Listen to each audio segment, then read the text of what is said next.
matter of social justice, I don't know whether you are a lazy person, I'm a lazy person, or a good or bad person. As long as you obey the law and then you're a free person, we should all share in that collective wealth. So a basic income could be seen as a sort of social dividend of the contribution of our society, Sweden, made over those centuries. I think that argument is so fundamental that we really must find ways of articulating it and doing so. And the second thing is that you can argue on justice, philosophical justice points of view, why a basic income is the only form of social protection which satisfies the following justice principles. The first justice principle is what I call the security difference principle, following John Rawls' theory of justice. And essentially it goes that a policy is only socially just if it improves the security of the most insecure groups in society. If it doesn't improve the security of the most insecure, then it has a problem, because it's not socially just. A basic income does that. It means that everybody receives a basic income. It is a universal cash payment, unconditional, that you receive as a legal resident, whether you're a man, woman, child, whether you're able-bodied, disabled-bodied, whatever you want to call it, we all receive. So it is a universal base. And obviously it is worth more for the person who's insecure and low income than it is for the affluent. You can pay for it, that's another issue, we can discuss that. The second thing is that any social policy should satisfy the paternalism test principle. And I say this to my Swedish Social Democrats with increasing emphasis. Because what this means is that a social policy is only just if it does not impose controls on some groups in society that are not imposed on the most free groups. Right? So something like workfare fails this test. Something like that says you can have some modest bit of charity from the state if you do as I tell you. That is paternalism. I know what's best for you. Paternalism test principle poses a big problem for social democrats because they want to do good and they want to be appreciated and raising people. Not just social democrats, but the tendency, the moralistic centre. I see it in big time in the current coalition government in Britain, where they push this argument to the extreme, to the point of total ridiculous nonsense. But the paternalism test principle is not respected, and nor is the third social justice principle, which is what I call the rights not charity principle. It's related to the paternalism test, but it's different. A social policy is only just if it improves the rights of the recipients while restricting the discretionary power of the people dealing with the system. A system, a policy, which increases the discretionary power of bureaucracies over the citizen or the individual or the denizens who are denied rights is basically unjustifiable in ethical terms. And yet, this is precisely what has been happening all over Europe and across the world. And the next principle is the dignified work principle. A social policy is only just if it enables people to pursue a dignifying work life. A policy which is telling people that you can only have a little something if you do labour that you would never dream of doing is hardly satisfying that principle. But a policy which is also saying you must accept low wages and you must accept these unpalatable jobs, is also one that doesn't respect this principle. And telling people who are in the precariat that they should accept a job working in a sewer or working in an unattractive, dangerous environment for a very low pay is not something that any good society should be satisfied with. That is fundamental. And the final justice principle, which I think is essential for a green left sort of politics, is the ecological constraint principle. No social policy is just if it threatens the environment and the reproductive capabilities of our communities and our society, if it allows labourist principles to triumph over the preservation and reproduction of our society. An example I give is a classic case in Spain, where both the mainstream parties agreed that a wonderful part of Spanish coast could be converted into property development, reducing the space for the species of birds and fish and wildlife in that whole area, in order to create some short-term jobs that would end at the end of the construction period and would then usher in a consumerist, high-income tourist sector for a tiny minority. So they agreed, because of this, they've done it, and the construction companies have enriched themselves, and a wonderful part of Spain no longer exists. We are seeing that commercial principle triumphing over the ecological constraint principle far too often for comfort. Now, a basic income would not solve all these problems, but it satisfies the social justice principle. And it also has instrumental advantages. We've just been doing basic income pilots in India. And the book on the results is coming out later this year. And we've seen the results in those communities which were actually not very conducive to a successful experiment with basic income. But one of the many things that have come out of this pilot, and have come out of pilots that we've done in Africa and we've seen in Brazil and elsewhere, is that people who have basic security, unlike the middle class bias, don't become lazy.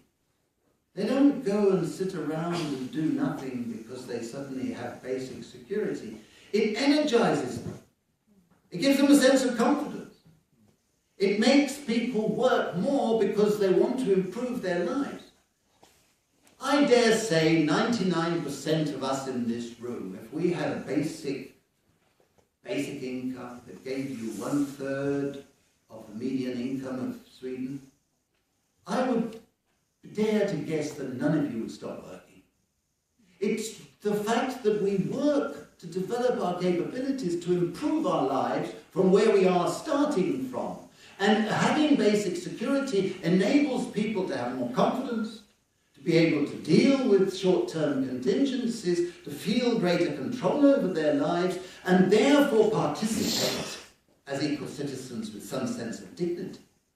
If it leads, as it has done in those villages, to a shift of type of work, so be it. What we found, in fact, is a huge increase in women's work in those villages, but it was women's work as a secondary own account type of activity.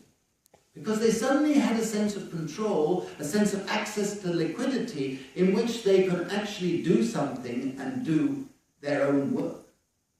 So if you just took main activity, there was hardly any change, men and women. But it was secondary activities that the people were developing, rearing animals, producing clothes, providing services, all sorts of secondary activities. And that, I think, is the human condition. We all want to better ourselves, and we become more productive. Psychological research has shown that we become far more productive. But also, think of those 5 assets I was talking about, or the assets that are unequally distributed. If you have basic security, you have basic control of time. You feel better. You feel you can make decisions. If I do less work going down the sewage and more work cultivating my allotment, is that bad? You know, I may not get any income from this activity over here, but I can actually say to an employer, well, if you don't pay me the wage I want, I'm going off to do something else. And that puts pressure, upward pressure, on paying people decently or automating jobs that should be automated. I mean, that is another outcome. But this sense of control over time, it wouldn't be perfect. We need a politics of time, we need other institutional changes to enable people to have control of time, and I discuss some of those in the book. But a basic income in itself has that particular property. And the same with basic income and attitude to the commons, to public space. Because if you have basic income, you have more time and more ability to look at nature, to be involved in slow living, slow food, slow cultivation, slow whatever you like. But that essential leisure is vital for us as human beings. Instead of the consumerist dystopia saying you must work harder and harder and harder and harder and consume more and more in that shopping mall that we're going to build on what used to be a park, we can all slow down. We can read more, have more sex, have whatever it is that turns you on. That is good, because it creates a more balanced atmosphere and a capability that you are controlling part of your development in a greater way. And that is one of the really strong arguments for moving towards basic income. Let me briefly deal with the objections. The objection on labour supply I've already dealt with. The other one is affordability. Big objection, we can't afford a basic income. We're a very rich society, but we can't afford a basic income. This is nonsense. At the moment, every country, including Sweden, gives away more than 5% of its national income in subsidies to the wealthy. Right? You can document it, you can show it in various ways. Huge subsidies that are given to wealthy corporations, wealthy individuals. They are regressive, they are distortionary from an economic point of view, and they often are ecologically destructive rather than ecologically preserving. But they're still given away because of the powers that be. So we need, in the court, I called one of the articles, we need a bonfire of subsidies. Bonfire of subsidies and replacing subsidies with actually providing a basic income where people can start being in control of their lives. But the affordability argument can also be met by saying, look, we need mechanisms to get control of that rental income that is growing up here. And that is why every country needs a capital fund, a sovereign wealth capital fund. When I first came to Sweden, Rudolf Meidner, who became a good friend, had been working on his wage earner funds, which was a form of capital fund. He was very disillusioned and disappointed because the LO had deserted the idea along with the employers, and he realized that that was a big defeat for a progressive future. But we know that Norway has its wonderful fund. We know that Alaska has a permanent fund which provides every citizen of Alaska with what's the basic income in effect. And a number of other countries have created sovereign wealth funds. Every country should have a sovereign wealth fund by which you can not only capitalize, but make sure that you don't lose all your income going outside your society, and making sure there is public pressure on making sure the investments are sustainable and yield an income, just like the Alaska Fund, that can be paid out to all citizens. And that should be democratically controlled. The affordability argument is disingenuous, just as the claim by the middle class that it will make people lazy is disingenuous. Now, the last thing I want to say is that a basic income, I believe, should have three components. It should have a fixed amount, which is set at a modest level to give people enough security that in extremis they can survive. It should, on top of that, have what I call an economic stabilization component, which, when the economy is booming and you've got nearly full employment or whatever, high aggregate demand, the central committee could cut the amount. And when they're tending towards recession, it could be raised. So it could be an automatic stabilizer, just as social insurance used to play that role. And the third component is that every person with special needs, be it a disability, a mental, physical, or a frailty, or some life cycle stage, there would be extra supplements for those needs, based on needs, not behavior. Now, it's essential that in setting up a basic income, there should be an independent committee that is legitimized outside government control. Because otherwise you'd have populist reactions just before an election. Let's raise the basic income and everybody will feel satisfied with the government. So you have to have an independent basic income committee for doing it. Now, you can meet all these objections. There are others, and the arguments for and against I've put in the book. But what I think is most important today in 2014 is there is a renewed energy, a renewed sense that this is feasible, desirable, and why not? And it reminded me, and I wrote to all our members on our 25th anniversary. We have an international network, and those of you who are not involved, please join BIEN, as well as the Basic Income Gothenburg network. That's something that Milton Friedman said many, many years ago when he was in the political exile stage of life. And he said, our job is to promote the ideas when they are seen to be impossible, until such time as they seem not just possible, but inevitable.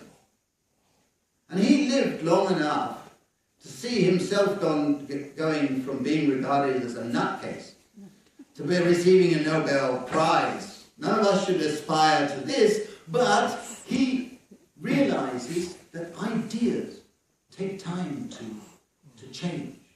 And they go from being regarded as mad, bad, and dangerous to suddenly, wait, let's think about it. Yeah.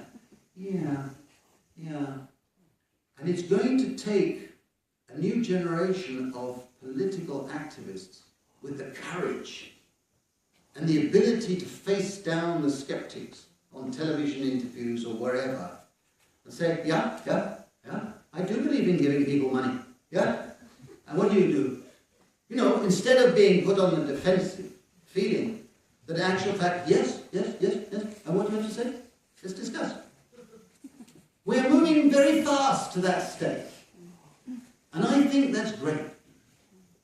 And on that note, thank you very much for listening. Thanks.